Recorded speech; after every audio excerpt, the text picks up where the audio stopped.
శ్రీ సాయినాథాయ నమః. శ్రీ సాయి సచ్చరిత్రము మొదటి అధ్యాయము. గురుదేవతా స్తుతి. బాబా గోధుమల పిండి విసిరిన కథ, దాని తత్వము. పూర్వ సంప్రదాయానుసారము హేమత్ పంతు శ్రీ సాయి సచ్చరిత గ్రంథమును గురుదేవతా స్తుతితో ప్రారంభించుచున్నారు. ప్రప్రథమున విఘ్నేశ్వరుని నమస్కరించుచు ఆటంకములను తొలగించి ఈ గ్రంథము జయప్రదముగా సాగునట్లు వేడుకొనుచు శ్రీ సాయినాథుడే సాక్షాత్తు శ్రీ గణేశుడని చెప్పుచున్నారు. పిమ్మట శ్రీ సరస్వతీదేవిని స్మరించి ఆమె తనని గ్రంథ రచనకు పురికల్పినందుకు నమస్కరించుచు శ్రీ సాయే సరస్వతీ స్వరూపులై తమ కథను తామే గానము చేయుచున్నారని చెప్పుచున్నారు.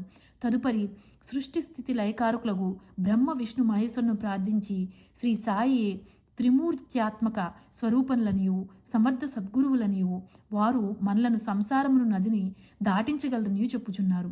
తర్వాత తమ గురుదేవతయగు నారాయణ ఆదినాథునకు నమస్కరించి వారు కొంకణ దేశంలో వెలసరినియు ఆ భూమి పరశురాముడు సముద్రము నుండి సంపాదించునియు చెప్పుచు వారి వంశ మూల పురుషుని స్తోత్రము చేసిరి. అటు పిమ్మట వారి గోత్ర ఋషియగు భరద్వాజముని స్మరించుచును. అంతేకాక యజ్ఞవల్క్యుడు, భృగుడు, పరాశరుడు, నారదుడు, సనందనాథులు, సనత్కుమారుడు, సుక్కుడు, సౌనకుడు, విశ్వామిత్రుడు, వశిష్ఠుడు, వాల్మీకి, వామదేవుడు, జైమిని, వైశంపాయనుడు, నవయోగీంద్రులు మొదలగును పలువురు మునులను నివృత్తి, జ్ఞానదేవు, సోపాను, ముక్తాబాయి, జనార్దనుడు, ఏకనాథుడు, నామదేవుడు, తుకారాం, కాన్హ, నరహరి తదితర ఆర్వైచన యోగీశ్వరులను కూడా ప్రార్థించెను. తరువాత తన పితామహుడైన సదాశివునకు, తండ్రి రఘునాథునకు, కన్నతల్లికి, చిన్నతనం నుండే పెంచి పెద్ద చేసిన మేనత్తకు, తన జ్యేష్ఠ సోదరునకు నమస్కరించుండెను. అటుపైన పాఠకులకు నమస్కరించి తన గ్రంథమును ఏకాగ్ర చిత్తముతో పారాయణ చేయడని ప్రార్థించుచుండెను. చివరగా తన గురు దత్తావతారముకు శ్రీ సాయిబాబాకు నమస్కరించి తాను వారిపై పూర్తిగా ఆధారపడి ఉన్నానని చెప్పుచు ఈ ప్రపంచము మిథ్య అని,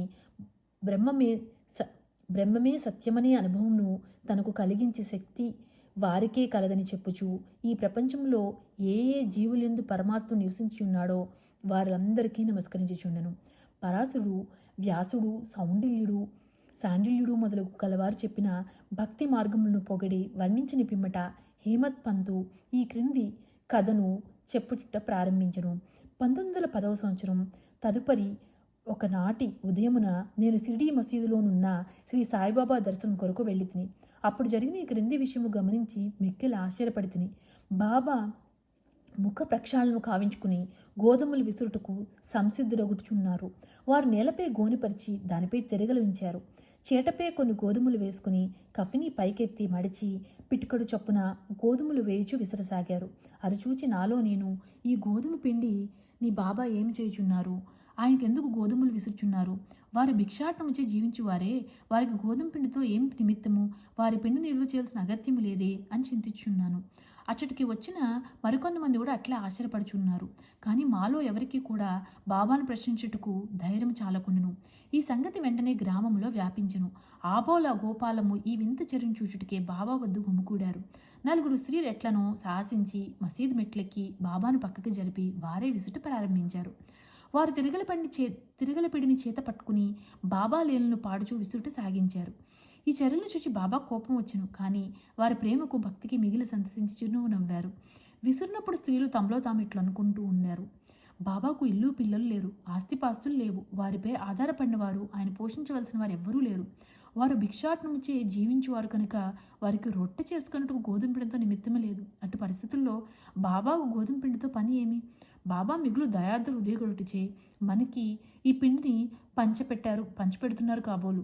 ఈ విధముగా మనము వేర్వేరు విధములుగా చింతించుచు పాడుచు విసురుట ముగించారు. పిండిని 4 భాగములు చేసి ఒక్కొక్కరు ఒక్కొక్క భాగం తీసుకుని చుండరు.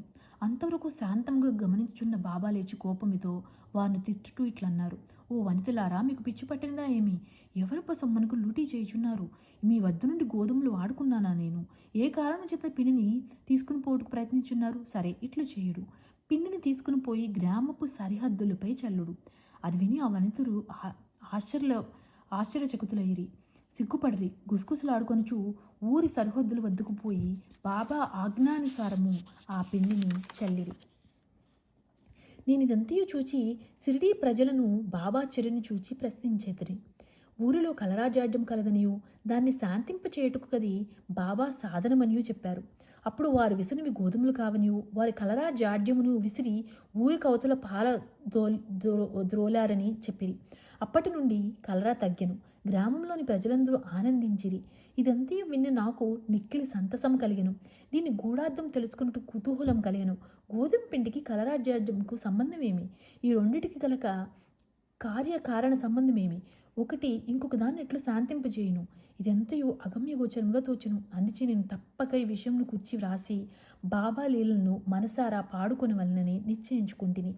ఈ లీలను చూచి అట్లు భావించుకుని హృదయానందపూర్తుడైతిని.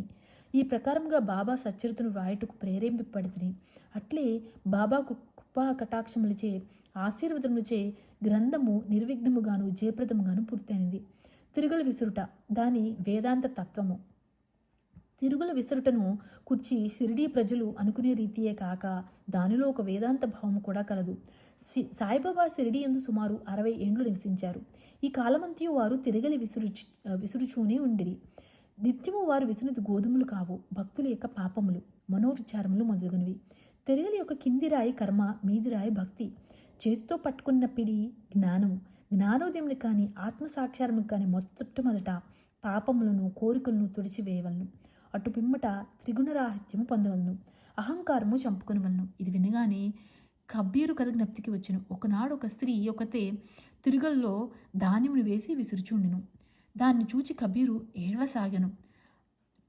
నిపతి నిరంజనుడగు ఒక సాధు పుంగువడు అది చూచి కారణమడగ్గా కబీరుట్లా జవాబిచ్చెను. నేను కూడా ఆ ధాన్యం వలె ప్రపంచమున తిరుగుల్లో విసరబడిను కదా. దానికి నిపత నిరంజనగు ఇట్లు జవాబు ఇచ్చెను. భయము లేదు, తిరుగల పిండిని గట్టిగా పట్టుకునుము, అనగా జ్ఞానమును విడవకుము. నేనెట్లు గట్టిగా పట్టి ఉన్నానో నీవు అట్లే చేయవలను. మనస్సును కేంద్రీకరించుము, దూరముగా పోనీకము. అంతరాత్మను చూచుటకు దృష్టిని అంతర్ముఖము కానిమ్ము, నీవు తప్పక రక్షింపబడెవు. మొదటి అధ్యాయం సంపూర్ణము. సద్గురు శ్రీ సాయినాథార్పణమస్తు.